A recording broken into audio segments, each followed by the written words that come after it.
Welcome to Australia FM 90 നാടിനൊപ്പം നാട്ടാർക്കൊപ്പം. Red കാർപ്പറ്റിൽ കൂടെയുള്ളത് RJ ആര്യാണ് കേട്ടോ. പകച്ചുപോയിടത്തു നിന്നും പറന്നുയർന്ന് കലാലോകം കീഴടക്കിയ ഒരു കലാകാരൻ. പ്രതിസന്ധികളെ പടവുകളാക്കി മുന്നേറിയ പുനലൂരിന്റെ സ്വന്തം സനോജ് നടയിലാണ് റെഡ് കാർപ്പറ്റിൽ ഇന്ന് നമ്മോടൊപ്പം. ചേട്ടാ, welcome to red carpet. Okay, എന്തൊക്കെയുണ്ട് വിശേഷം? സുഖമായിരിക്കുന്നോ? അപ്പോ ആർട്ട് മേഖലയിലേക്ക് എത്തിയത് എങ്ങനെയായിരുന്നു? കുഞ്ഞുനാളിലെ വരയ്ക്കുന്നുണ്ടായിരുന്നോ, അതോ ആരുടെയെങ്കിലും സപ്പോർട്ട് നിർബന്ധവും ഒക്കെ കണ്ട് സ്റ്റാർട്ട് ചെയ്തതായിരുന്നോ? അല്ല, കുട്ടിക്കാലത്ത് വരയ്ക്കുമായിരുന്നു. അപ്പോ എന്റെ അച്ഛനൊക്കെ ഇങ്ങനെ വരയ്ക്കും, ചേട്ടച്ചാര് വരയ്ക്കും. അപ്പം ഇതെല്ലാം കണ്ടുള്ളതായിരിക്കാം, അല്ലെങ്കിൽ എനിക്ക് മനസ്സിൽ തോന്നിയതായിരിക്കാം. കുഞ്ഞുനാളിലെ വരയ്ക്കും, എന്തെങ്കിലുമൊക്കെ കുത്തി വരച്ചോണ്ടിരിക്കുമായിരുന്നു. വരയോട് ഭയങ്കര സ്നേഹമായിരുന്നു. അങ്ങനെ വരച്ച് കയറി വന്നതാണ്. പഠിക്കാൻ പോയിട്ടില്ല, വര പഠിക്കാനൊന്നും പോയിട്ടില്ല. ബോയ്സ് സ്കൂളിലെ ഡ്രോയിങ് സാറ്, അന്ന് ഈ ബോയ്സ് സ്കൂളിൽ നമുക്ക് സ്കൂളിൽ പഠിപ്പിക്കുമ്പോൾ ഈ ഡ്രോയിങ് പഠിപ്പിക്കുമല്ലോ, നമുക്ക് ഈ ഡ്രോയിങ് ബുക്കിൽ ഒരു പടം വരച്ച് കഴിഞ്ഞിട്ട് ഞാൻ പെട്ടെന്ന് വരച്ച് ചേർത്തിട്ട് സുഹൃത്തുക്കളെയൊക്കെ ഇങ്ങനെ വരച്ചു കൊടുക്കുമായിരുന്നു, കൂടെയുള്ള കൂട്ടുകാർക്കെല്ലാം. അന്നത്തെ എന്റെ ഡ്രോയിങ് സാർ വിജയൻ സാർ, അദ്ദേഹം ഇപ്പൊ ഇല്ല. അപ്പൊ അദ്ദേഹം ഇങ്ങനെ പറയുമായിരുന്നു, സനോജ നിന്നെ ഇനി അടുത്തത് ഞാൻ എവിടെയെങ്കിലും ഡ്രോയിങ് സാറായിട്ട് കാണണമെന്നൊക്കെ പറയുമായിരുന്നു. അങ്ങനെ 10ാം ക്ലാസ് ജയിച്ചതിന് ശേഷം തിരുവനന്തപുരത്ത് ഫൈൻ ആർട്സ് കോളേജിൽ പഠിക്കാൻ പോകണമെന്നൊരു ആഗ്രഹം ഉണ്ടായിരുന്നു. അങ്ങനെ 10 ജയിച്ചെങ്കിലും പോവാനുള്ള സാഹചര്യം ഉണ്ടായില്ല. സാമ്പത്തികമായിട്ടൊക്കെ ഉള്ള ചില പ്രശ്നങ്ങളും കാര്യങ്ങളൊക്കെ ഉണ്ട്. പിന്നെ ജോലിക്ക് ഇറങ്ങുമായിരുന്നു, തടിയിൽ കൊത്തുപണിയായിരുന്നു. അപ്പൊ അതിനങ്ങ് ഇറങ്ങുമായിരുന്നു. അപ്പോ അങ്ങനെ പഠിക്കാൻ പറ്റിയില്ല. എങ്കിലും ഞാനിങ്ങനെ ശ്രമിച്ചുകൊണ്ടിരുന്നു, നമ്മൾ പ്രാക്ടീസ് ചെയ്തുകൊണ്ടിരുന്നു. ഓക്കെ, അങ്ങനെയായിരുന്നു നമ്മുടെ ഒരു ആർട്ടിലേക്ക് എത്തിപ്പെട്ടത്. ചേട്ടന്റെ വരകളിൽ നമുക്കിപ്പോ ഒരുപാട് വ്യത്യസ്തങ്ങളായിട്ടുള്ള അർത്ഥങ്ങൾ വായിച്ചെടുക്കാൻ കഴിയുന്നുണ്ട്. അതെ അതെ അതെ, അതുപോലെ നമ്മുടെ ഭാവനകളാണ് കൂടുതലും. അത്യാവശ്യം ഇച്ചിരി കവിത എഴുത്തൊക്കെ ഉണ്ടായതൊക്കെ കൊണ്ടായിരിക്കാം കൂടുതലും വരകള് എന്റെ ഭാവനകൾ തന്നെയാണ്. അതില് ഈ പറയുന്ന പോലെ ഇപ്പം ആദ്യ പ്രണയം, അതായത് മഴ വന്ന് താഴത്തെ പുൽനാമ്പിനെ ഉണരുന്നത്, മഴയെ പുരുഷനായിട്ടും ഈ പുൽനാമ്പിനെ സ്ത്രീയായിട്ടും സങ്കല്പിച്ച് ഒരു പെയിന്റിംഗ് ഒക്കെ ചെയ്തായിരുന്നു. അത് ഇന്ത്യൻ എക്സ്പ്രസിലൊക്കെ അന്ന് വാർത്തയൊക്കെ ആയിരുന്നു. അങ്ങനെയൊക്കെയുള്ള ചില ഭാവനകളിലൂടെ ഉള്ള വരെയാണ് കൂടുതലും നമ്മൾ ചെയ്യുന്നത്. പിന്നെ ഓരോരുത്തരെ കാരിക്കേച്ചറുകൾ വരച്ചു കൊടുക്കാറുണ്ട്. പിന്നെ ആരെന്തെങ്കിലും പടം ഏത് ചിത്രം വരയ്ക്കാൻ പറഞ്ഞാലും പരമാവധി നമ്മൾ അതുപോലെ വരച്ചു കൊടുക്കാൻ ശ്രമിക്കാറുണ്ട്. ഓക്കെ. അപ്പം ഏതൊക്കെ ആർട്ട് വർക്ക് ഇപ്പൊ മെയിൻ ആയിട്ട് ചെയ്യുന്ന? പെയിന്റിങ്സ് മാത്രമാണോ, അതോ വേറെ എന്തെങ്കിലും ചെയ്യുന്നുണ്ടോ ഇപ്പൊ? Painting, acrylic painting, oil painting, pencil drawing, അതുപോലെ തന്നെ കളമെഴുത്ത്, ക്ഷേത്രങ്ങളിൽ കളമെഴുത്ത്. പിന്നെ എന്തെങ്കിലുമൊക്കെ ഇപ്പം ഈ ഇടയ്ക്ക് ഞാനൊരു ഒട്ടകപ്പക്ഷിയുടെ മുട്ടയില് ആ വീട്ടില് എനിക്ക് മുട്ട തന്ന ആളുടെ വീട്ടില് വളർത്തുന്ന ഒരു നായയുണ്ട്. ആ നായയുടെ കുട്ടിക്കാലത്തെ വരച്ചു കൊടുത്തായിരുന്നു. അതിന്റെ ബാക്ക് സൈഡിൽ മൊത്തവും ഫോറസ്റ്റും അതിൽ ആനയും വേഴാമ്പലും മാനും ഒക്കെ. ഒരു ഒട്ടകപക്ഷിയുടെ മുട്ടയിൽ തന്നെയാണ് ഇതെല്ലാം. അപ്പൊ അതെല്ലാം കൂടെ വരച്ചു കൊടുത്തായിരുന്നു. ഈ വരയെന്ന് പറയുന്നത് ഇപ്പം ഭയങ്കര കടമ്പയും കൂടാണ്. കാരണം നമ്മള് പിന്നെ ഈ ഒട്ടകപ്പക്ഷിയുടെ മുട്ട, അങ്ങനെയുള്ള മുട്ട പോലുള്ള സാധനങ്ങളിൽ വരയ്ക്കുമ്പോഴേ ഈ രണ്ട് കൈ ഇല്ല, ഒരു കൈ ആക്സിഡന്റ് വെച്ച് പോയതാണ്. അപ്പൊ അതുകൊണ്ട് ഒറ്റ കൈ വെച്ചുള്ള വരയാണ്. അപ്പൊ അതുകൊണ്ട് തന്നെ റിസ്ക് എടുത്തേക്കാണ് വരയ്ക്കുന്നത്. അത് ഒരുപാട് ചാലഞ്ചിങ് ആണ്. പക്ഷേ എന്നിരുന്നാൽ തന്നെയും എല്ലാ വരകളിലും അത്രയും പെർഫെക്ഷൻ കൂടെ നമുക്ക് കാണാൻ പറ്റുന്നുണ്ട്. അതാണ് ചെയ്യേണ്ട ഒരു ഹൈലൈറ്റ് എന്ന് പറയുന്നത്.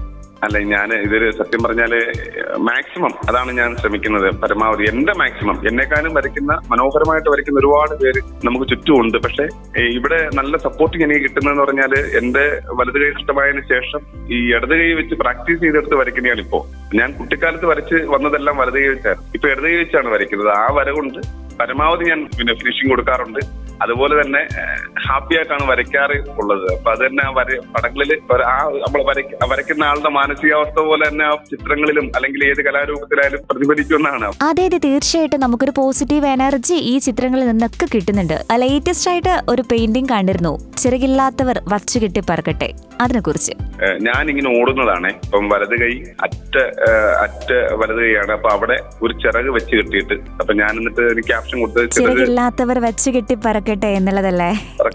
അപ്പൊ അതൊരു മോട്ടിവേഷൻ ആയിട്ടാണ് ഞാൻ ചെയ്യുന്നത്. സ്കൂളുകളിലും ഒക്കെ NSS ക്യാമ്പുകൾക്ക് മറ്റൊക്കെ വിളിക്കാറുണ്ട്. പിന്നെ ചില പരിപാടികൾക്കൊക്കെ വിളിക്കുമ്പോൾ അവരെല്ലാം എന്നെ ഉദ്ദേശിക്കുന്നത് എന്നെ മോട്ടിവേഷൻ ആയിട്ടാണ്. എന്റെ ലൈഫ് തന്നെ അവിടെ പറഞ്ഞ് കുട്ടികളെയും മറ്റുള്ളവരെ ഒന്ന് മോട്ടിവേറ്റ് ചെയ്യുക എന്നുള്ളതാണ്. അപ്പൊ കുറച്ച് നാൾ മുമ്പ് 1-2 നല്ല അനുഭവങ്ങൾ ഉണ്ടായിട്ടുണ്ട്. ആത്മഹത്യ ചെയ്യാനൊക്കെ പോകുന്നു എന്ന് തോന്നിപ്പിക്കുന്ന പോസ്റ്റുകളൊക്കെ ഇട്ട് ചിലരൊക്കെ ഞാൻ മെസ്സേജ് അയക്കുകയും പിന്നെ ചിലരൊക്കെ ഇങ്ങോട്ട് മെസ്സേജ് അയച്ചുമൊക്കെ അവര് അതിൽ നിന്ന് പിന്മാറി. അല്ലെങ്കിൽ ഒരു പ്രണയം തകർന്നതിന്റെ പേരിൽ ഞാൻ വീടിനുള്ളിൽ റൂമിനുള്ളിൽ തന്നെ ആയിരുന്നു, വെളിയിലോട്ട് വരെ ഇറങ്ങാതിരുന്ന ചേട്ടന്റെ പോസ്റ്റ് കണ്ട് ഞാനിപ്പോ ലൈഫിലോട്ട് തിരികെ വന്നു, വേറെ പല കാര്യങ്ങളും ഉണ്ടല്ലോ എന്ന് പറഞ്ഞിട്ട് ചാടി ഇറങ്ങി വന്നു എന്നൊക്കെയുള്ള രീതിയിൽ എനിക്ക് മെസ്സേജ് വരുമ്പം അതൊരുപാട് സന്തോഷമാണ് കേട്ടോ. ഞാൻ പോലും അറിയാതെ ഒരാളുടെ ജീവിതത്തിൽ നമ്മൾ സ്വാധീനം ചെലുത്തുക എന്ന് പറയുന്നത് വലിയ ഭാഗ്യമാണ്. നമുക്കിപ്പം പലരും സ്വാധീനം ചെലുത്താറുണ്ടല്ലോ. അതുപോലെ തന്നെ ദൈവം എന്നെ ചിലരെങ്കിലും മനസ്സിൽ തോന്നിച്ചെങ്കിൽ അത് വലിയൊരു ഭാഗ്യമാണ്. കല കൊണ്ട് കിട്ടിയതാണ് കേട്ടോ, കല കൊണ്ട് കിട്ടിയതാണ്. അല്ലാതെ തീർച്ചയായിട്ടും നമ്മൾ മറ്റുള്ളവർക്കൊരു മോട്ടിവേഷൻ ആകുക എന്നുള്ളത് വളരെ വളരെ നല്ലൊരു കാര്യമാണ്. ജീവിതത്തെ മാറ്റിമറിച്ച ഒരു വർഷമായിരുന്നു 2009. അതെ. ഞാൻ പറഞ്ഞല്ലോ 10ാം ക്ലാസ് റിസൾട്ട് അറിയുന്നതിന് മുൻപ് തന്നെ അന്നത്തെ സാമ്പത്തിക പ്രയാസങ്ങൾ കൊണ്ടൊക്കെ തടിയിൽ ഒത്തുപണിക്ക് ഇറങ്ങി. അതായത് ഡിസൈൻ വർക്ക്, വുഡ് കാർവിംഗ് കാർപ്പൻ്ററാണ്. അപ്പൊ അതും പഠിച്ചല്ല, ഞാൻ തന്നെ ചെയ്യുമായിരുന്നു. എന്റെ ചേട്ടക്കാർ ചെയ്യുമായിരുന്നു. അതൊക്കെ കേട്ടുള്ള ഇതുകൊണ്ട് ഞാനങ്ങ് ചെയ്യുകയായിരുന്നു. ചെയ്ത് പിന്നെ കോൺഫിഡൻസോട് തന്നെ ചെയ്തു. അതിൽ വർക്കിൽ എല്ലാവർക്കും ഇഷ്ടപ്പെട്ടു, ഒരുപാട് വർക്കുകൾ കിട്ടി. അങ്ങനെ ഞാൻ പോരയിടത്ത് ജോലി കഴിഞ്ഞ് വരുമ്പോഴാണ് ആയൂര് ചടയമംഗലത്ത് വെച്ച്, അപ്പൊ അളിയച്ചാർ പോരടംകാരനാണ്. അദ്ദേഹം പറഞ്ഞ് നീ ഇന്ന് പോണ്ട, 2 ദിവസം കഴിഞ്ഞ് പോയാൽ മതി, വർക്കെല്ലാം തീർത്ത് പോ, നീ 2 ദിവസം ഇവിടെ നിൽക്കാനൊക്കെ പറഞ്ഞാണ്. ഞാനത് കേൾക്കാതെ ഇല്ലടാ പോണം, പോയിട്ട് കാര്യമുണ്ടെന്നൊക്കെ പറഞ്ഞ് ഞാൻ ബസ്സിൽ കയറി ഒരു 7 മണി കഴിഞ്ഞപ്പോഴാണ് തോന്നുന്നു ചടയമംഗലത്ത്. ഇപ്പൊ ആൾക്കാരെല്ലാം ഇറങ്ങിയപ്പോ ഞാൻ ഈ ഇട സൈഡിൽ ഇരുന്ന് ഞാൻ എണീറ്റ് വലത് സൈഡിൽ പോയിരുന്നു. അവിടെ നിന്ന് ഒരു 5 മിനിറ്റ് പോലും എത്തിയില്ല. ആ ഒരു മാർത്തമ കോളേജിന്റെ അടുത്തപ്പോഴത്തേന് എന്റെ പിന്നെ റൈറ്റ് ഹാൻഡ് ടിപ്പർ അടിച്ച്. അപ്പൊ ഞാനൊരു പാട്ടൊക്കെ ഉയരെന്നുള്ള ഒരു പാട്ടൊക്കെ ഇട്ട് കണ്ണടച്ച് ചാരി ഇരുന്ന്, അതായത് നല്ല സീറ്റൊക്കെ കിട്ടിയല്ലോ. ഇങ്ങനെ വരുമ്പോഴാണ് പിന്നെ അയ്യോ ഒരു ചെറുക്കന്റെ കൈപോയി എന്ന് പറഞ്ഞ് കുറച്ച് സ്ത്രീകൾ നിലവിളിക്കുക. ബസ്സിലൊരു സൗണ്ട് ഉണ്ട്, ബസ് തട്ടിയ പോലെ. അപ്പൊ ഞാനിങ്ങനെ കണ്ണു തുറന്ന് ഞാൻ നോക്കിട്ട് 6 കൈയാ പോയെ എന്ന് പറഞ്ഞ് ഞാൻ എന്നെ എല്ലാ ഫ്രണ്ടിൽ ഇരിക്കുന്ന സ്ത്രീകളെല്ലാം കൂടെ എന്റെ ഭാഗത്തോട്ട് നോക്കും. അപ്പൊ ഞാൻ പുറകോട്ട് നോക്കും, 6 കൈ പോയി. അപ്പൊ ഞാൻ വിചാരിച്ച 6 കൈ പോയി. അപ്പൊ ഞാൻ തിരിഞ്ഞു നോക്കും. അപ്പം പുറകെ ഇരിക്കുന്ന 1-2 പേരും എന്നെ നോക്കുന്നു. അപ്പൊ എനിക്കൊരു ഡൗട്ട്. അപ്പൊ ഞാന് എന്റെ കയ്യിലോട്ട് നോക്കിയപ്പോ അവിടെ ഒന്നുമില്ല. അപ്പൊ ഞാന് സ്വപ്നം കാണുമായിരിക്കും. ഞാൻ തൊടയിലേക്ക് നുള്ളിയിട്ട് വീണ്ടും നോക്കിയപ്പോ അവിടെ കൈയില്ല. കുറച്ച് മാംസം ഇങ്ങനെ തൂങ്ങിക്കിടക്കുന്ന ഞരമ്പെല്ലാം. അപ്പൊ ഞാൻ താഴോട്ട് നോക്കി. അപ്പൊ എന്റെ കാലിന്റെ അടുത്ത് കൈ ഇങ്ങനെ നീണ്ടു കിടപ്പുണ്ട്. അപ്പൊ ഞാൻ അതിലോട്ട് ഇങ്ങനെ നോക്കി. അപ്പൊ അന്നേരം അനുഭവിച്ചൊരു മാനസികാവസ്ഥ ഭയങ്കരമായിട്ടും, അതായത് എന്റെ ലൈഫാണ് അവിടെ കിടക്കുന്നത് എന്നുള്ള ഒരു ഇതേ, നമ്മുടെ ആയുധമാണ്. അതുപോലെ തന്നെ 24 വയസ്സേ 24-25 വയസ്സേ ഉള്ളൂ. പിന്നെ അങ്ങനെയൊക്കെയുള്ള ഒത്തിരി കാര്യങ്ങൾ മനസ്സിൽ കൂടെ കടന്നുപോയി. സിനിമയിലൊക്കെ അഭിനയിക്കണമെന്ന് ആഗ്രഹം ഉണ്ടായിരുന്നു, നായകനായിട്ടൊക്കെ അഭിനയിക്കണം, അഭിനയമൊക്കെ ഉണ്ടായിരുന്നു. കുട്ടിക്കാലത്തേക്ക് കണ്ണുനീരുടെ മുന്നിലൊക്കെ അഭിനയിക്കുമായിരുന്നു. ഇതെല്ലാം കൂടെ മനസ്സിലോട്ട് പെട്ടെന്ന് ഓടി വരുവാണ്. പെട്ടെന്ന് എന്റെ മനസ്സിലോട്ട് കയറി വന്നു, ഓ കൈ അറ്റുപോയി, കുഴപ്പമില്ല, ഇതുകൊണ്ട് ഫിറ്റ് ചെയ്യാം, കറക്റ്റ് നീളമൊക്കെ ഉണ്ടല്ലോ, അറ്റതല്ലേ ഉള്ളൂ, കൊണ്ട് ഫിറ്റ് ചെയ്യാൻ പറ്റും, ഒരു കുഴപ്പമില്ല, ഇപ്പം അങ്ങനെയൊക്കെയുള്ള ഫെസിലിറ്റികൾ ഉണ്ടല്ലോ, ഒരുപാട് വാർത്തകൾ കാണുന്നതാണല്ലോ എന്നുള്ളൊരു കോൺഫിഡൻസ് വന്നു. ആ ഒരു കോൺഫിഡൻസോടാണ് ബസ്സിൽ നിന്ന് ഇറങ്ങുന്നതും. ബസ്സിൽ നിന്ന് ഇറങ്ങി അവിടെ ഐക്യരക്കോണത്ത് നിന്നുള്ള ഒരു സുബിരാജ് എന്ന് പറയുന്നത്, അദ്ദേഹത്തിന്റെ വീട്ടിലാണ് പിന്നെ വർഷങ്ങളോളം ഞാൻ അദ്ദേഹം വാടക പോലും വാങ്ങിക്കാതെ എന്നെ താമസിപ്പിച്ചത്. സുബിച്ചേട്ടന്റെ കാറ് അതുവഴി കടന്നു വരികയും ആ വണ്ടിയിലാണ് എന്നെ മെഡിക്കലിലോട്ട് കൊണ്ടുപോകുന്നത്. അപ്പോ അതൊരു ഭയങ്കര എക്സ്പീരിയൻസ് ആയിരുന്നു. കാരണം ഞാനിങ്ങനെ ആ ഒരു അവസ്ഥയെ ഫേസ് ചെയ്തത്, കാരണം എന്റെ കാലിന്റെ അടുത്ത് കിടക്കുകയാണ് കൈ. ഇത്രയും അപ്രതീക്ഷിതമായിട്ട് ലൈഫിലേക്ക് കടന്നു വന്ന ഈ ഒരു സിറ്റുവേഷൻ എങ്ങനെയൊക്കെയാണ് തരണം ചെയ്തത് എന്നൊക്കെ നമുക്ക് അറിയേണ്ടതായിട്ടുണ്ട്. അതിന് ശരിക്കും എങ്ങനെയായിരുന്നു ഓവർകം ചെയ്തത്? മെഡിക്കൽ കോളേജിൽ കൊണ്ടുപോയി. പിന്നെ ഈ ഓപ്പറേഷനൊക്കെ കഴിഞ്ഞു. അപ്പൊ കൈ ഫിറ്റ് ചെയ്യാൻ പറ്റത്തില്ലെന്നൊക്കെ ഡോക്ടർമാർ പറഞ്ഞു. അത് ആദ്യം തിരുവനന്തപുരം ഫോർട്ട് ഹോസ്പിറ്റലാണ് കൊണ്ടുപോയത്. സുബിച്ചേട്ടന്റെ റിസ്കിൽ തന്നെ. സുബിച്ചേട്ടന് സുഭാഷ് ജീന എന്ന് പറയുന്നത് ഞങ്ങളുടെ നാട്ടിലെ കൗൺസിലർ, അദ്ദേഹം എന്റെ ഒരു വെൽവിഷറാണ്. അദ്ദേഹമാണ് എന്നെ മാക്സിമം പരമാവധി പല മേഖലകളിലും പരിചയപ്പെടുത്തിയ ഒരു വ്യക്തിയാണ് അദ്ദേഹം. എന്റെ ചേട്ടൻ അജിയണ്ണനും ഇവരെല്ലാം ഉണ്ടായിരുന്നു. വിനോദും അവരെല്ലാം കൂടെ, സുബിച്ചേട്ടനെ ഇവരെല്ലാം കൂടെ വന്ന് നേരെ ഫോർട്ടിൽ കൊണ്ടുപോയിട്ട് അവിടുത്തെ, അപ്പൊ എനിക്ക് ഇംഗ്ലീഷ് ഒന്നും വരാത്ത വശമൊന്നുമില്ല. അപ്പൊ സായിപ്പന്മാര് ഡോക്ടർമാരാണ് കേട്ടോ. കൈലാസ്നാഥ് ഡോക്ടറാണ് അഞ്ചക്കാരൻ. അദ്ദേഹത്തിന്റെ ഇതുകൊണ്ടാണ് അവിടെ കൊണ്ടുപോയത്. അപ്പൊ അവിടെ ചെന്നിട്ട് അവരിങ്ങനെ ഓപ്പറേഷൻ റൂമിൽ നിന്ന് പറയുകയാണ്, ഇതിന് ലെങ്ത് പോയി, ഇതിന്റെ ഒരു ബോൾ തെറിച്ചു പോയി എന്നൊക്കെയുള്ള കാര്യം അവർ ഇംഗ്ലീഷിൽ പറയുന്നത് ചിലതൊക്കെ എനിക്ക് മനസ്സിലായി. അപ്പൊ ഞാൻ എന്തായാലും ഡോക്ടറെ കൈ ഫിറ്റ് ചെയ്യണം, എനിക്ക് 3 ദിവസം കൊണ്ട് ആ ഡോറ് തീർക്കാനുള്ളതാണ്. അപ്പൊ ഞാൻ അത്രയും ലാഘവത്തോടാണ് പറയുന്നത്, 3 ദിവസം കൊണ്ട് എനിക്ക് ആ ഡോറ് ബാക്കി ഫിനിഷ് ചെയ്യാനുള്ളതാണ്, നിങ്ങൾ കൈ ഫിറ്റ് ചെയ്ത് തരണം എന്നാണ് ഞാൻ പറയുന്നത്. പിന്നെ അവിടുത്തെ ഡോക്ടർ എന്ന് പറഞ്ഞു, ഇനിയിപ്പോ അവിടെ കുത്തിക്കെട്ടിയാൽ പോലും ലക്ഷങ്ങളാവും, അപ്പം അതിനും പേരും നിങ്ങൾ തിരുവനന്തപുരത്ത് മെഡിക്കൽ കോളേജിൽ കൊണ്ടുപോകും എന്ന് പറഞ്ഞു. ഇനി ഒന്നും ചെയ്യാൻ പറ്റത്തില്ല. അങ്ങനെ നേരെ തിരുവനന്തപുരം മെഡിക്കൽ കോളേജിൽ കൊണ്ടുപോയി. അവിടെ ചെന്നപ്പം അവിടെ ഇതേപോലെ അവര് ഇവിടെ കൊണ്ടുപോയ കാര്യമൊന്നും പറഞ്ഞില്ല. അങ്ങനെ അവര് ഈ പ്ലാസ്റ്റിക് സർജറി അങ്ങനെയുള്ള സംഭവങ്ങളൊക്കെ നോക്കി, ഒന്നും നടന്നില്ല. എനിക്ക് ഉറപ്പിച്ചു കൈ ഫിറ്റ് ചെയ്യാൻ പറ്റത്തില്ലെന്ന് ഉറപ്പിച്ചു. കൈ പിറ്റേന്ന് ഈ സർജറി എല്ലാം കഴിഞ്ഞു. പിറ്റേന്ന് ഞാനിങ്ങനെ ചേട്ടച്ചാരോട് പറഞ്ഞു, എന്റെ ചേട്ടനോട് വിനോദ് എന്ന് കൂടെ ഉണ്ടായിരുന്നു. അപ്പൊ ചേട്ടനോട് പറഞ്ഞു, ചേട്ടാ എനിക്കൊരു ബുക്കും പേനയും വാങ്ങിച്ചോണ്ട് വന്നോന്ന് പറഞ്ഞു. അപ്പോ വിനോദ് പോയി വാങ്ങിച്ചോണ്ട് വന്നിട്ട് പിറ്റേന്നാണ് കേട്ടോ, ബുക്കും പേനയും വാങ്ങിച്ചോണ്ട് വന്നിട്ട് ഞാൻ അവിടെ വെച്ച് തന്നെ കായ്ക്കുകയും ABCD ഗണപതിയെ ഭയങ്കര ഇഷ്ടമാണ്. നമ്മൾ ഗണപതിയൊക്കെ വരച്ച് ആദ്യം ഗണപതിയെ വരച്ചു നോക്കി. അതൊന്നും റെഡി ആയിട്ടൊന്നുമില്ല. പിന്നെ ഇതുപോലെ അക്ഷരങ്ങളൊക്കെ എഴുതി അവിടെ വെച്ച് തുടങ്ങിയ പ്രാക്ടീസാണ്. അത് പിന്നെ പ്രാക്ടീസ് ചെയ്ത് ചുമ്മാ എഴുതും എഴുതി വഴക്കമാക്കി എടുത്തതാണ്. പക്ഷേ വലത് കൈയുടെ ആ ഒരു സ്പീഡും ഒന്നും നമുക്ക് കിട്ടത്തില്ല. എങ്കിലും ഞാനിപ്പം അതുപോലെ വരയ്ക്കുന്നു എന്നുള്ളത് വലിയൊരു ഭാഗ്യമാണ്. അതെ, തീർച്ചയായിട്ടും നമ്മൾ പൊരുതി തിരികെ വന്നതാണ് വീണ്ടും. തീർച്ചയായിട്ടും നമുക്ക് അതേ പറ്റും. ഒറ്റ ലൈഫ് അല്ലേ ഉള്ളൂ. നമ്മളത് അതാണ് ശരിക്കും പലരും ചെയ്യുന്ന ഇൻസ്പിറേഷനായിട്ട് എടുക്കുന്നത്, മാതൃകയാക്കാൻ വേണ്ടിയിട്ട് ശ്രമിക്കുന്നതും അതുകൊണ്ട് തന്നെയാണ്. നമ്മൾ ഈ കളമെഴുത്തിനെ കുറിച്ചൊക്കെ സംസാരിച്ചായിരുന്നല്ലോ, അമ്പലങ്ങളിലെ കളമെഴുതുന്നത്. അതും കുഞ്ഞിലെ മുതലേനെ ചെയ്തു വന്നത് തന്നെയായിരുന്നോ? അത് ഞങ്ങളുടെ നാട്ടില് സജി ദിവാകരൻ എന്ന് പറയുന്ന ഒരു അണ്ണൻ, അദ്ദേഹമാണ് എനിക്കിപ്പോ ഒരു 5 സെന്റ് സ്ഥലം വീട് വെക്കാനൊക്കെ തന്നു. അപ്പൊ അദ്ദേഹം ഇപ്പം ടൈംസ് ഓഫ് ഇന്ത്യയിൽ വർക്ക് ചെയ്യാണ്. അപ്പൊ അദ്ദേഹമാണ് വിളക്കോട്ട് തമ്പലത്തിൽ ആദ്യമായിട്ട് കളമെഴുതുന്നത്. പിന്നീട് എന്റെ ചേട്ടൻ പ്രദീപണ്ണൻ, പിന്നെ എന്റെ ചേട്ടൻ മനോജ്, ഇവരെല്ലാം കളമെഴുതുന്ന കണ്ട് എനിക്ക് മനൊരു ആഗ്രഹമായി. അങ്ങനെ ഞാൻ കുട്ടിക്കാലത്തെ എഴുതും കേട്ടോ, അമ്പലത്തിൽ കളമെഴുതും, കുട്ടിക്കാലത്തെ എഴുതും. അത് വലിയൊരു ഇതാണ്. കാരണം നമ്മൾ ഈ അരിപ്പൊടിയിൽ കളർ മിക്സ് ചെയ്താണ്. അത് ഭയങ്കര ഒരു പണിയാണത്. നമ്മൾ സാധാ വരയ്ക്കുന്ന പോലല്ല. ഒരു ഇച്ചിരി തെറ്റിപ്പോയി കഴിഞ്ഞാൽ അതൊരു വൃത്തികേടാവും. അപ്പൊ അതില് ഇവരെല്ലാം ഇത് വിട്ടുപോയെങ്കിലും ഞാനത് തന്നെ കണ്ടിന്യൂ ചെയ്ത് ഓരോ തവണ വർക്ക് ചെയ്യുമ്പോഴും നമ്മളതില് മികച്ചതായിക്കൊണ്ടിരുന്നു. 2009 ടിപ്പറടിച്ച് കൈപോയതിനു ശേഷം മാർച്ചിലാണ് പോകുന്നത്. ആ വർഷം തന്നെ ക്ഷേത്രത്തില് കളമെഴുതി എന്ന് പറഞ്ഞു കഴിഞ്ഞാൽ ഇടത് കൈ വെച്ചായിരുന്നത്. അപ്പൊ അതിന്റെ ഒരു വാശിയായിരുന്നു അമ്പലത്തിൽ കളമെഴുതണം. അപ്പൊ ഞാൻ പറഞ്ഞു ബസ്സിരുന്ന് ചിന്തിച്ച കൂട്ടത്തിൽ ഈ കളമെഴുത്തും എല്ലാം ഉണ്ട് കേട്ടോ. ഞാനിത് ചോദിക്കുന്നുണ്ട്, ദൈവമേ, ഞാൻ നിന്റെ എത്രയോ മനോഹരമായ ചിത്രങ്ങള് കളമെഴുതിയാണ്. അപ്പൊ അത് അർപ്പിച്ചാണ് ചെയ്യുന്നത്. ദൈവത്തിന്റെ രൂപം വരച്ച് ഞാൻ എത്രയോ രൂപങ്ങൾ വരച്ചാണ്, നീ എന്തിനെന്റെ കൈയെടുത്തു.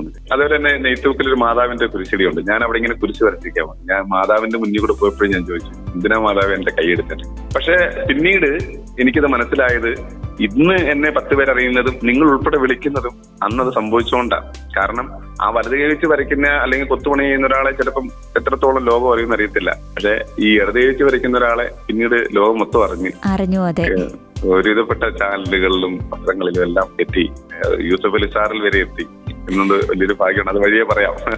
അങ്ങനെ ഇടത് കൈ വെച്ച് കളം വരച്ചു. അതൊക്കെ വാർത്തകളിൽ വന്നു. അപ്പൊ എനിക്ക് ഈ കളമെഴുത്ത് എന്ന് പറഞ്ഞാൽ ഭയങ്കര ഞാൻ അർപ്പിച്ച് ചെയ്യുന്നതാണ്. എനിക്ക് ഡെഡിക്കേഷൻ അങ്ങനെ പറയാൻ പറ്റുമെന്ന് എനിക്കറിയത്തില്ല. എങ്കിലും അത് അത്രത്തോളം എനിക്ക് ഇഷ്ടത്തോടെ ചെയ്യുന്നതാണ് കളമെഴുത്ത്. ഈ കവിത എഴുതുന്നതും അങ്ങനെ കേട്ടോ. ഞാൻ ഈ പറയുന്ന പോലെ എന്റെ ഒരു 8 10 കവിതയെ കാണത്തുള്ളൂ. ഡെയിലി ഇരുന്ന് കവിതയൊന്നും എഴുതത്തില്ല. നമ്മൾ ചെയ്യുന്നതിനെ അത്രത്തോളം എന്റെ മനസ്സിനെ ഒലച്ച സംഭവങ്ങൾ മാത്രമാണ് ഞാൻ കവിതയാക്കിയിട്ടുള്ളത്. അതുപോലെ കളമെഴുത്ത് എന്ന് പറഞ്ഞാൽ ഞാൻ അത്രത്തോളം ഇഷ്ടപ്പെട്ടാണ് ഞാൻ ചെയ്യുന്നത്. അപ്പൊ കലയോട് അത്രയും സ്നേഹമാണ്, കലയോടടങ്ങാത്ത പ്രണയമാണ് എന്ന് തന്നെയാണ് ഞാൻ പല പോസ്റ്റുകളിൽ എഴുതുന്നത്. കലയിൽ അത്രത്തോളം സ്നേഹവുമാണ്. അതെ, സ്നേഹം കൊടുക്കും തോറും പുതിയത് ചെയ്യാനുള്ള ഒരു പ്രചോദനം നമുക്ക് അവിടെ നിന്ന് കിട്ടുകയാണ്. ചേട്ടാ, നമ്മൾ ഇടയ്ക്ക് പറഞ്ഞിട്ടുണ്ടായിരുന്നു കവിത എഴുത്ത്. അത് ഭയങ്കര കോമഡിയാണ്. കുട്ടിക്കാലത്ത് ഇങ്ങനെ ബാലരമ്യയും പൂമ്പാറ്റയും ബാലമംഗളവും ഞങ്ങളുടെ ചാച്ചൻ 3 എണ്ണം വാങ്ങിച്ചിട്ടുണ്ടായിരുന്നു. ബാലമംഗളം വാങ്ങിക്കും, ബാലരമം വാങ്ങിക്കും, പൂമ്പാറ്റ വാങ്ങിക്കും. കാരണം 3 പേർക്ക് എടുക്കാൻ വേണ്ടി ഞങ്ങൾ 3 പേരാണ്. അപ്പോ അമ്മയ്ക്ക് മനോരമയും മംഗളവും. ഞങ്ങളിങ്ങനെ ഇത് മാത്രമാണ് കൂടുതലും വായിച്ചത്. പിന്നെ ചേട്ടന്മാര് പഠിക്കുന്ന പുസ്തകത്തിൽ ഇന്ദുലേഖ, ചന്ദ്രമേനോന്റെ ഇന്ദുലേഖ ആയാലും അങ്ങനെയുള്ള അന്നത്തെ അവർക്ക് മലയാളം സെക്കൻഡ് ലാംഗ്വേജിലുള്ളത് ചില കഥകളൊക്കെ ഞാൻ വായിക്കുമായിരുന്നു. പിന്നെ ഇങ്ങനെയുള്ള ബഷീറിന്റെ പാത്തുമ്മയുടെ ഇതെല്ലാം നമ്മുടെ മനസ്സിനെ വല്ലാതെ ഫീൽ ചെയ്യിച്ചിട്ടുള്ള സംഭവങ്ങളാണ്. അപ്പൊ ഞാൻ ഈ കുട്ടിക്കാലത്തിരുന്ന് ഈ ബാലരമയില് ഈ മനോരമയൊക്കെ അമ്മയുടെ മനോരമയും മംഗളമൊക്കെ ഒളിച്ചെടുത്ത് വായിക്കും. അപ്പൊ അത് ഈ ബാറ്റൺ ബോസിന്റെയും പുഷ്പരാജിന്റെ ഒക്കെ പുഷ്പനാഥ് കോട്ടയം പുഷ്പനാഥ് അങ്ങനെയാണെന്ന് തോന്നുന്നു. ഇവരെല്ലാം ഈ ഡിക്റ്റേറ്റീവ് കഥകളൊക്കെ വരും കേട്ടോ. അപ്പൊ ഇതെല്ലാം കൂടെ തലയിൽ കയറിയിട്ട് ഞാൻ ഡിക്റ്റേറ്റീവ് കഥകൾ എഴുതും. അപ്പൊ എന്നിട്ട് ഇത് ചേട്ടന്മാരെ കൊണ്ടിട്ടാണ് കാണിക്കുമ്പോ അവര് ഇതെന്ത് വേടായത്, ഇതാണോ കഥ എന്നും പറഞ്ഞുകൊണ്ട് കളിയാക്കി. ഞാൻ കീറിക്കളയും. വീണ്ടും വേറെ കഥ എഴുതും. വീണ്ടും കൊണ്ട് കാണിക്കും. അവര് കളിയാക്കി. അന്ന് 5ാം ക്ലാസ്സിലും 6ാം ക്ലാസ്സിലൊക്കെ പഠിക്കുന്നേ ഉള്ളേ. പിന്നീട് കവിതകളൊക്കെ എഴുതും. അപ്പൊ ഇത് കൊണ്ട് കാണിക്കും, അവർ കളിയാക്കും. പക്ഷെ ഞാൻ അങ്ങനെ എഴുതി ഒരിക്കൽ ഞാനിങ്ങനെ വീട്ടിൽ ഇരുന്നപ്പോ എന്റെ ഒരു ചേട്ടൻ, 2ാമത്തെ ചേട്ടൻ ഒരു കവിത ചൊല്ലിക്കൊണ്ട് കിടക്കുന്നത്. അതെന്റെ കവിതയായിരുന്നു. എനിക്കത് വലിയൊരു സന്തോഷമായിരുന്നു കേട്ടോ.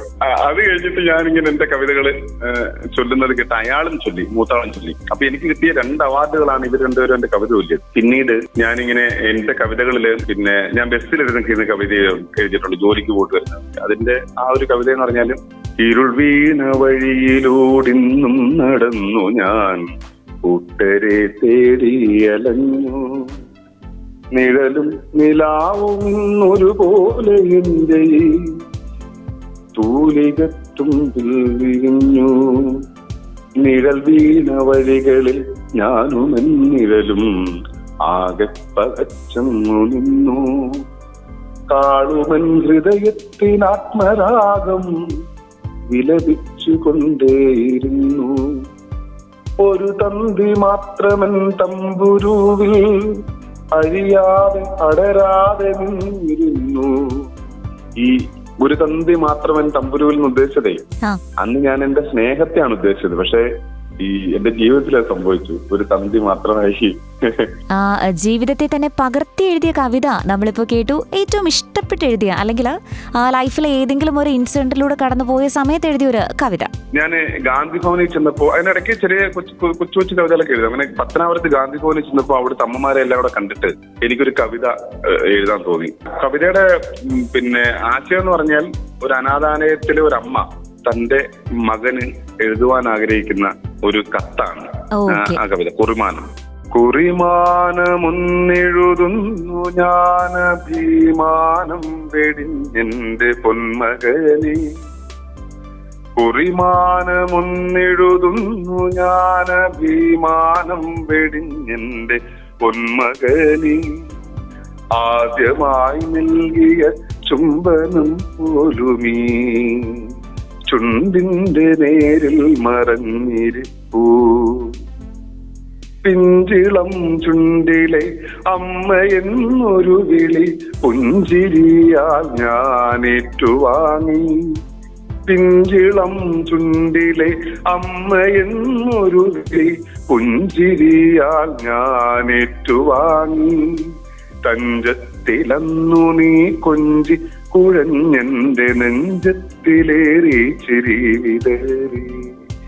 വീഴാതെ വീണും കിടന്നുരുണ്ടും പൂഴിമേലാതെ വേദാർത്തി കേഴുമ്പോഴും.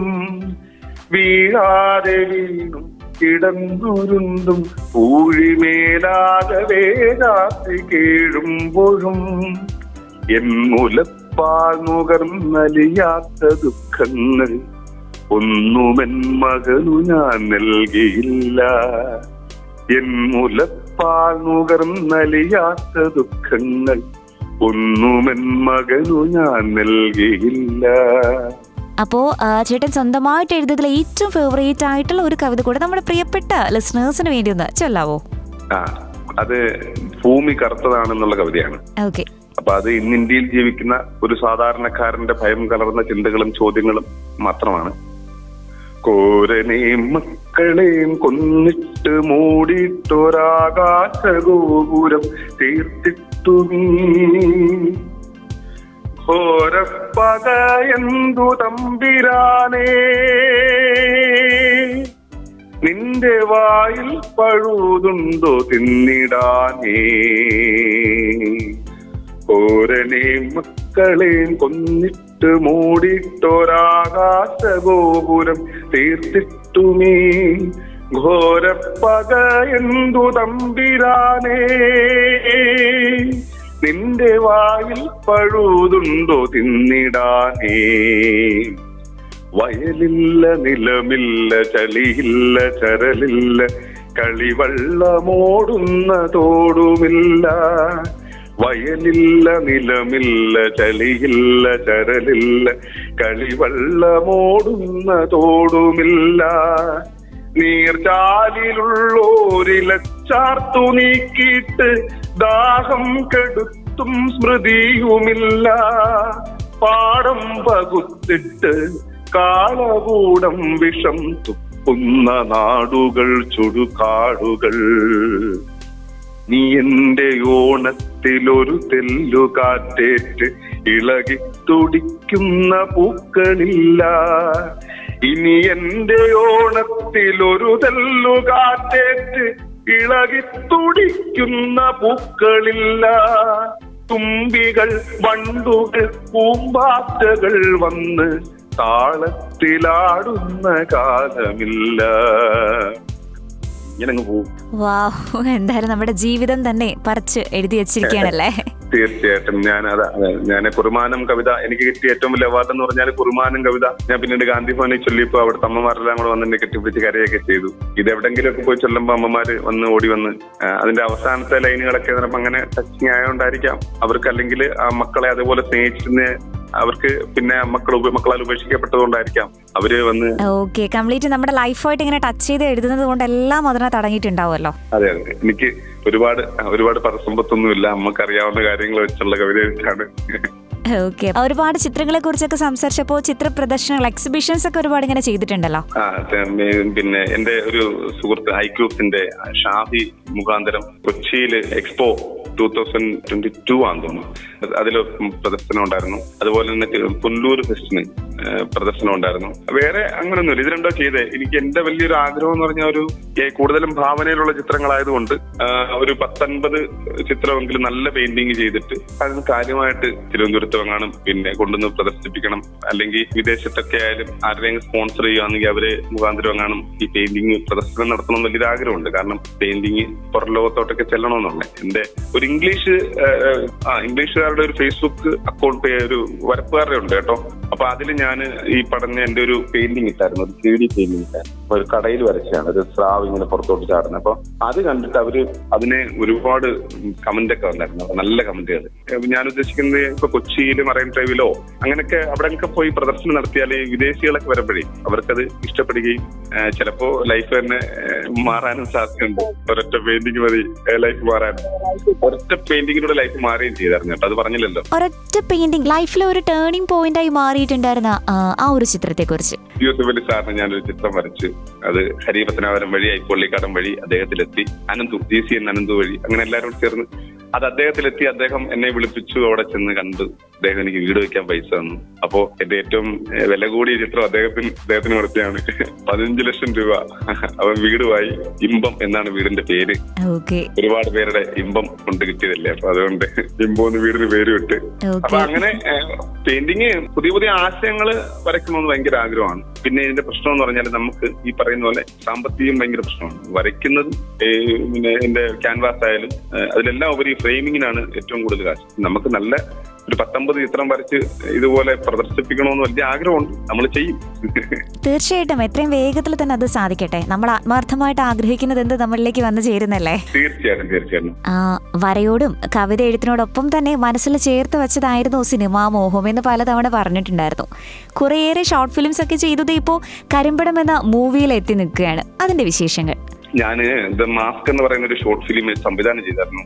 അത് കേരള സർക്കാരിന്റെ ഫേസ്ബുക്ക് പേജിലൊക്കെ കയറിയായിരുന്നു. അത് ഈ കോവിഡ് കാലഘട്ടത്തിൽ ഈ മാസ്ക് ഒക്കെ ആൾക്കാർ വഴിയിൽ വലിച്ചെറിയുക. ഞാൻ അതിനെതിരെ ഒരു മെസ്സേജ് ആയിട്ട് ഒരു ഷോർട്ട് ഡോക്യു ചെയ്ത.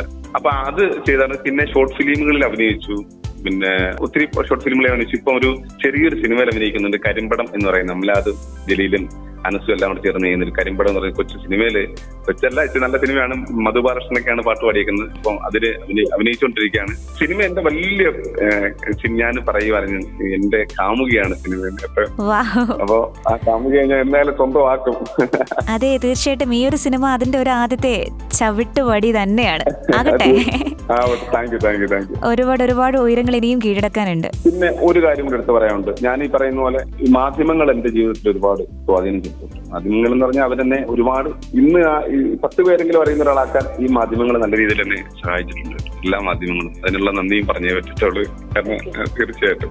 പിന്നെ സുഭാഷണൻ ഞങ്ങളുടെ നാട്ടിലെ സുഭാഷ് എന്ന് പറയുന്ന അദ്ദേഹമാണ്. ഞാൻ നേരത്തെ പറഞ്ഞല്ലോ, അദ്ദേഹം നല്ലൊരു മനുഷ്യനാണ്. അദ്ദേഹം പറയുന്ന പോലെ പല ആളുകളിലും എത്തിക്കുകയും എന്നെ പരിചയപ്പെടുത്തുകയും ആ ബന്ധങ്ങൾ വളരുകയും അതെല്ലാം എനിക്ക് പ്രയോജനം ചെയ്യുകയും ചെയ്തിട്ടുണ്ട്. ഓക്കെ, അപ്പം ഇനിയും ഒരുപാട് മുന്നോട്ട് പോവാനുണ്ട്. തീർച്ചയായിട്ടും. ഈ പറഞ്ഞതുപോലെ തന്നെ സിനിമയിലായിരുന്നാലും അതേ ഇപ്പൊ ചെയ്തുകൊണ്ടിരിക്കുന്ന സിനിമ ആദ്യത്തെ ഒരു ചവിട്ടുപടി തന്നെ ആകട്ടെ. ഓക്കെ ചേട്ടാ, എന്തായാലും ഒരുപാട് വിശേഷങ്ങൾ ഇന്ന് നമ്മളോടൊപ്പം പങ്കുവച്ചിട്ടുണ്ടെന്ന് നമ്മുടെ പ്രിയപ്പെട്ട ലിസണേഴ്സിന് വേണ്ടിയിട്ട് പങ്കുവച്ചിട്ടുണ്ടെന്ന്. Thank you so much. ഒത്തിരി സന്തോഷം. Thank you. തന്റെ ലൈഫിലൂടെ തന്നെ മറ്റുള്ളവർക്ക് ഇൻസ്പിറേഷനായി മാറിയ ഒരു റിയൽ ലൈഫ് ഹീറോ ആയിരുന്നു നമ്മോടൊപ്പം റെഡ് കാർപ്പറ്റിൽ ഉണ്ടായിരുന്നത്. മറ്റൊരു അതിഥിയുമായി അടുത്ത സൺഡേ നമുക്ക് വീണ്ടും മീറ്റ് ചെയ്യാം. This is RJ Arya signing out from red carpet.